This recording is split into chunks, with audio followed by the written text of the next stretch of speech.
ассалому алайкум дӯстон, хуш омадед ба шабакаи мо. Дар ин навор оиди тозатарин ва муҳимтарин хабарҳо аз ҷаҳони ММА гап мезанем. Шумо бошед моро бо лайк ва комментариҳои худ дастгирӣ кунед. Топови ҷангвари вазни сабук UFC Дэн Хукер гуфт ки Ҳабиб Нурмагомедов ягона ҷангвар дар таърих аст ки рафтори боақлона кардааст. мо танҳо як ҷангвар бо рекорди олиҷаноб дорем ва ин ҷангвар Ҳабиб Нурмагомедов аст. Умедворам шумо фикр намекунед ки ӯ карьераи худро ба анҷом ба он сабабе расонд ки барои ӯ дигар рақиб намонд. Не, ин гуна нест. Ҳабиб боақл аст. ӯ ҷангвари бебохт буд ва медонист ки агар ҷангиданро идома диҳад, пас шанси шикаст хӯрдан калон шудан мегирад. ӯ ягона ҷангвар дар таърих аст ки карьераи худро олиҷаноб оғоз кард ва олиҷаноб ба анҷом расонид, гуфтааст Хукер. Ва дӯстон, дар ҳақиқат ба ғайр аз Ҳабиб Нурмагомедов ҳоло ягон чемпион UFC бебохт карьераи худро ба анҷом расонидагӣ нест. Ҳозирашда танҳо Нурмагомедов ин корро кардааст. Ба фикри шумо ин кори кардаи Нурмагомедовро боз киҳо такрор карда метавонанд? Ҳамзат Чимаев ё ин ки Илия Топурия ин корро карда метавонанд ё не? Метавонед фикрҳои худро нависед. бе пул ҳиҷомат дар шаҳри Москва ширкати шифофармо ба шумо пешниҳод мекунанд ҳамчунин дороҳои гиёҳӣ барои қадро баланд кардан, барои мӯи сар вариш баровардан, барои фарбе ё хароб шудан, барои меъда, гурда, писариазм ва витилигоро низ пешниҳод менамоянд. боварӣ надоред? худи ҳозир ба номерҳои дар рӯи экран буда занг занед. Шифофармо дар хизмати шумо. роҳбари UFC Дана Вайт оиди ҷангвари дурахшон Шара Булет фикрҳои худро баён кард.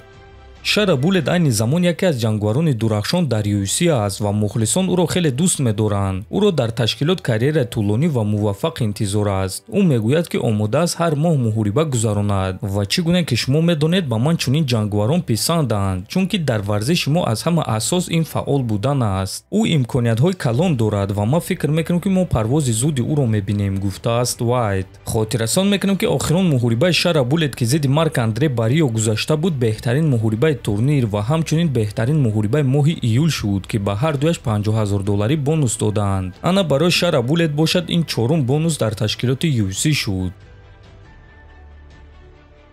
дӯстон, чанд муддат пеш мо навор карда будем ва нишон додем ки ҷангварони тоҷике ки дар UFC баромад мекунанд дар рейтинг дар кадом ҷойҳо қарор доранд ва аз ҳамон навори мо хело вақт гузашт ва биёед ҳозир якҷоя мебинем ки акнун онҳо дар ҷойҳои чандум қарор доранд. оғоз мекунем аз вазни 61 килограмм ки дар ин вазн Муин Ғафуров баромад мекунад. Муин Ғафуров бо рекорди 20 ғалаба ва 6 бохт дар рейтинги вазни 61 килограмм дар ҷои 32 қарор дорад ва айни замон ӯ 2 ғалабаи пайдарҳам дорад ва 1-2 ғалабаи дигар Муин Ғафуровро ба топ 20, топ 15 бурда метавонад. мегузарем ба вазни 66 килограмм ки дар ин вазн Муҳаммад Наимов баромад мекунад. Муҳаммад Наимов бо рекорди 13 ғалаба ва 3 бохт дар рейтинги вазни 66 килограмм дар ҷои 29 қарор дорад ва Наимов низ айни замон 2 ғалабаи пайдарҳам дорад ва бояд гуфт ки ҳозир дар вазни 66 килограмм навгониҳои бисёр шуда истодааст. ҷангварони нав ва машҳур ба монанди Питбул, Арон Пико пайдо шуда истодаанд. барои ҳамин ба Муҳаммад 1-2 ғалабаи дурахшон дар кор аст то ин ки ба топ 20, топ 15 шомил шавад.